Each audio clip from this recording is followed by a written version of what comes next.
మయసభలో దుర్యోధనుడి అవమానం.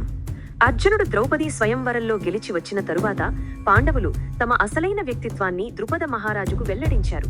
వారు ఇంకా బతికే ఉన్నారని తెలుసుకుని ద్రుపదుడు ఆనందంతో నిండిపోయాడు. కుంతి ఆశీస్సులతో ద్రౌపదికి 5 పాండవ సోదరులతో వివాహం జరిగింది.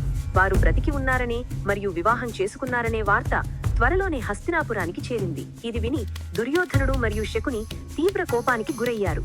కురువంశంలో శాంతిని పునరుద్ధరించడానికి భీష్ముడు మరియు విదురుడి సలహా మేరకు ధృతరాష్ట్రుడు పాండవులను హస్తినాపురానికి ఆహ్వానించాడు. వారు వచ్చినప్పుడు పాండవులకు ఆప్యాయంగా స్వాగతం లభించింది. ధృతరాష్ట్రుడు రాజ్యాన్ని 2గా విభజించి ఖండవ ప్రస్థానికి యుధిష్ఠిరుడిని రాజుగా నియమించాడు. ఆ భూమి సారవంతం కాని నిస్సారమైన ఎడారి అయినప్పటికీ దేవతల వాస్తుశిల్పి అయిన విశ్వకర్మ దానిని ఒక అందమైన నగరంగా మార్చాడు. దానికి ఇంద్రప్రస్థం అని పేరు పెట్టారు. యుధిష్ఠిరుడు ఇంద్రప్రస్థ నగరాన్ని పాలించాడు. తన పాండవ సోదరులతో సంతోషంగా జీవించాడు. ఒకసారి తన పూర్వీకులకు పుణ్యం చేకూరేందుకు రాజసూయ యాగాన్ని నిర్వహించాలని నిర్ణయించుకున్నాడు. దీని అర్థం అతను ప్రపంచాన్ని జయించవలసి ఉంటుందని. ఆ కార్యం విజయవంతమైంది. యుధిష్ఠిరుడు చక్రవర్తిగా ఎదిగాడు. ఆయన పట్టాభిషేకం కోసం ఒక ఘన వేడుక ఏర్పాటు చేశారు. బ్రాహ్మణులు, రాజులు, యువరాజులు దేశమంతా నుంచి ఇంద్రప్రస్థానికి వచ్చారు. ఆ మహాసభ నిర్మాణం మాయాసురుడు చేసినది.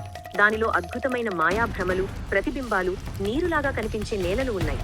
దుర్యోధనుడు ఆ మహాసభలోకి ప్రవేశించినప్పుడు ఆ అద్భుత వైభవం చూసి విస్మయానికి లోనయ్యాడు.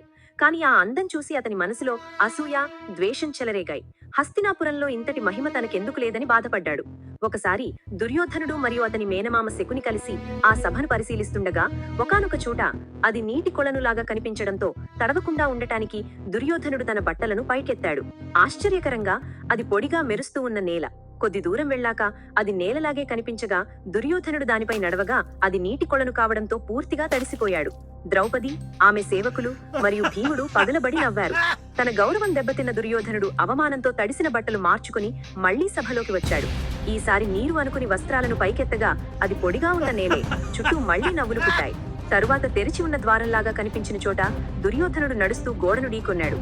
దానికి తగిలి బాధతో తడబడ్డాడు. ద్రౌపది నవ్వు, సభలో వినిపించిన వ్యంగ్య నవ్వులు దుర్యోధనుడి హృదయాన్ని బాణంలా గుచ్చుకున్నాయి. అవమానం, కోపం, అసూయతో నిండిన దుర్యోధనుడు యుధిష్ఠిరుడికి వీడ్కోలు చెప్పి హస్తినాపురానికి తిరిగి వెళ్లిపోయాడు. ఆ రోజు నుండి అతని మనసులో పాండవుల పట్ల ద్వేషం మరింత బలంగా మంటలు రేపాయి.